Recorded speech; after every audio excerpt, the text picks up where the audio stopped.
everyone, I'm here today to review Things to Do Before the End of the World by Emily Barr. I received a free digital copy of this book from the publishers via NetGalley, and I'm currently, at the time of starting filming this video, undecided on what I want to rate this book, because wow, did I go on some sort of journey with this. And I'm hoping by the end of this video, when I've talked everything out to you, I'll actually know what I want to rate this book, because I have no idea right now. So this is a YA coming-of-age thriller. We follow a teenage girl, Olivia, or Libby. She's living in a really traumatic world because they have been told that the end of the world is coming, basically.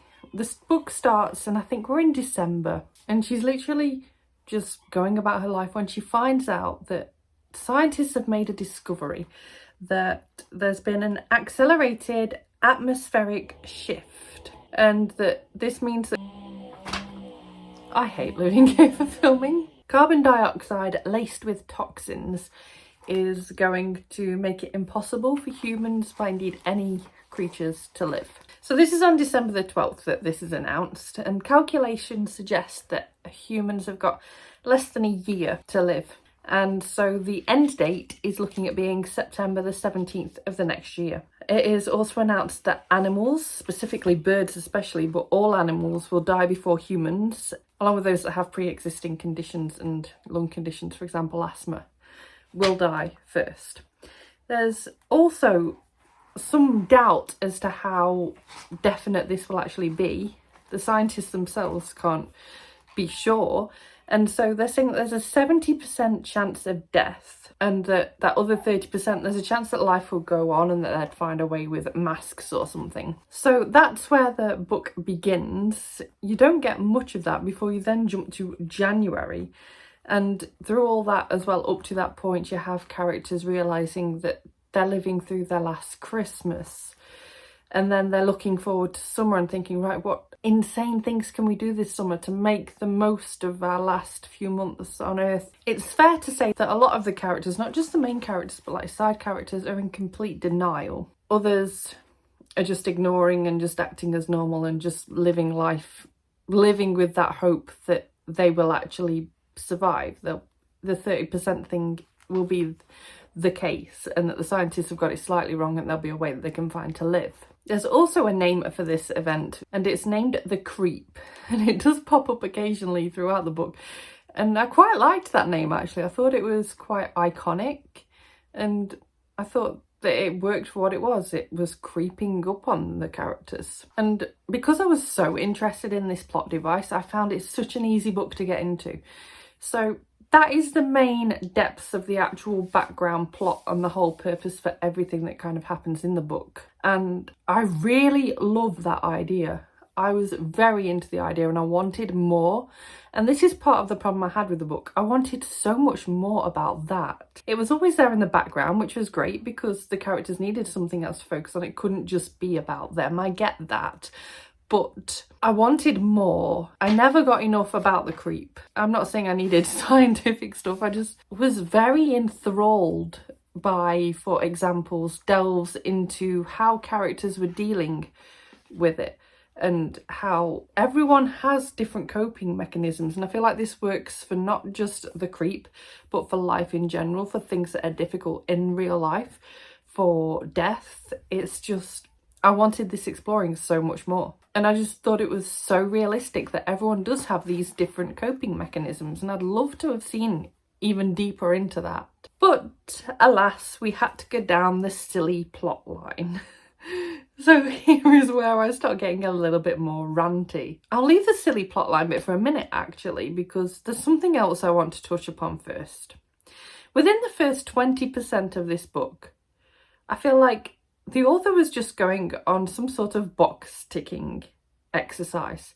And I mean serious box ticking. I like a bit of diversity in my books. I don't need every single possible thing in the world representing them. I mean, just to give you an example, in the first 20%, we have female romance, OCD, shyness, socially awkwardness, a black character, divorced parents. I was just like, why? And it didn't feel like it was natural. If it had felt natural, I wouldn't be having this rant now. But it didn't feel natural. It felt so forced, and that was the difference. Forced diversity, forced representation of any kind, it's just fucking irritating. It did not need to be there to the extent that it was, or it needed to be done better and not feel so forced and not genuinely felt like some sort of plot device. I will say, it didn't all feel forced. So the main character is quite openly a lesbian, but as a result it's not really talked about either. It's just like, oh yes, my life's little rosy. It didn't feel necessarily accurate or realistic either that she'd never have any pushback from that as such a shy girl. It was just strange. Meanwhile, as I said, how many things can this girl have going on? Oh, I'm a lesbian, but I'm shy, but my parents are divorced, but my best friend is like, I can't remember exactly where he was from. Oh, I'm so socially awkward. Oh, I fancied this girl for so long. Ooh, I'm losing it ranting about this book. But yeah, I was just like, what the fuck? And it's such a shame, because if that hadn't been the case, the other thing I have that I hate a bit about this book, I perhaps wouldn't have felt quite so conflicted about, and I'd find the rating process of this book so much easier. But alas, that did happen, and alas, this next thing also happened. So the main bulk of this story happens in the summer, and it drags like hell. It has interesting aspects. It's where the thriller aspect starts to get woven in, but it's just paced poorly. It's really painful, and it just made me want it to will it faster and to pick up, because I was like, why? I don't need this much detail on this part of her story. I don't care. It did all start adding up and making sense once I knew more about the thriller aspect of it, but it still didn't need to be as detailed and as long-winded as it was for that part. And I'd, as I said, much preferred a bit more about the creep instead. I mean, and can't say an awful lot about the summer part either, because by that part you are like 40%ish into the book. So I don't want to tell you too much about it, but not a lot happens in quite a long stretch of time, and it feels like every single day is covered. And I didn't feel like it needed to be covered to the extent that it was. Like, I'd have much preferred just a day here or a day there where you got the full story, and then just like little flashes maybe, I don't know. I don't want to sit here rewriting this book in a review. It just didn't gel with me, which is such a shame, because I was so behind that initial concept. I was so behind the writing. Like, I found the writing really pulling me in from page one. I was hooked. It was so easy to get into this book. It was so easy to fall in love with the main character. It was so easy to feel like all of the characters, other than the box ticking, were legitimate, and that these could have been real people. They all had like distinct voices, and it's just such a shame to me that I found myself hating like 40% of this book. Actively hating. I was bored at times. And yet the rest of this book I fucking adored. Like, I'm sat here thinking, parts of this book were 2-star to me. Part of this book, 5 stars to me, and it's just mind blown. Don't know what to do with this book. Meanwhile, it gave me so much to think about. I mean, something I noted down was, if you were a dinosaur, you'd want to be the one looking up at the meteor. So like, if you knew this was happening, would you want to know that this was happening? Or would you rather just carry on obliviously? And further than that, would you want to be alive in a time where, like we are right now, where life is normal? Or would you want to have your life cut short to be the one that was there when it all kicked off? I'm not sure, but it was so amazing to think about either way.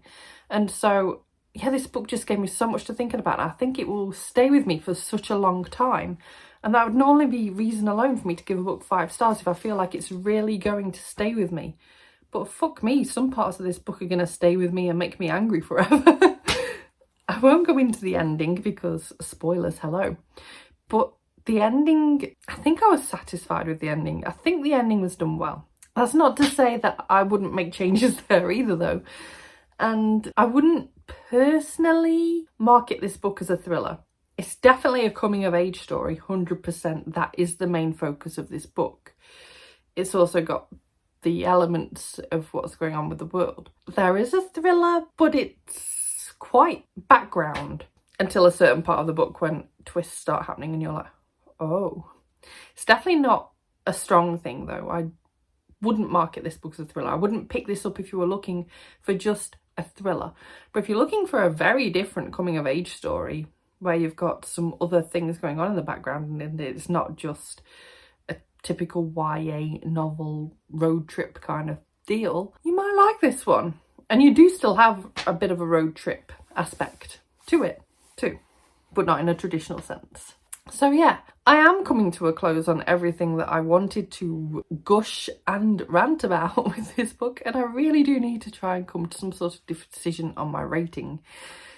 And I'm getting there. It's definitely between a 3 and a 4 for me because, like I said, there were aspects of this book that I really didn't like. And there are aspects that it's going to stay with me for a long, long time. And I'm not sure which one's winning right now because I did only finish reading this book an hour ago. Time will tell as to how this book will stay with me long term. My short-term answer for this rating, for this review is I'm inclined to give it 4 stars, and that I'm going to be knocking off that 1 star for everything that annoyed me about this book, which is probably a good 40% of the book. Like I said, I'm being incredibly generous with this rating, but at the same time, like I said, if it hadn't done that, this would have been like 5 stars because this book is going to stay with me. I know this book's going to stay with me. In 5 years' time, I will remember this book, and I can't say that about many books that I give below 4 stars. Most 3 stars I struggle to review because I'm thinking I can't remember what the hell this book was about. So I can't really say that it's a 3 star. It's got to be a 4 or a 5, pretty much on that alone. So yeah, I'm gonna settle. It's 4 stars to this book. I've never read anything else by this author, but I really want to check out her other books. I think I own at least 1 or 2 of the 3 I think that she's already got out. So I would like to get to those at one point because, like I said, I really enjoyed her writing style. I just didn't enjoy some of the directions the middle of this book went in. But that brings me to the end of this review. If you are planning on reading this book when it comes out next month, please let me know in the comments down below. Let me know if you've read other books by this author and how you got on with them, whether you think that I'd like them. That would be really handy for me too, since as I said, I do plan to read her other books at this point. And yeah, thank you so much for watching. If you enjoyed this video, please give it a thumbs up. Subscribe by clicking the image of me if you want to see more book reviews and other bookish content from me, and I will see you soon. Bye bye!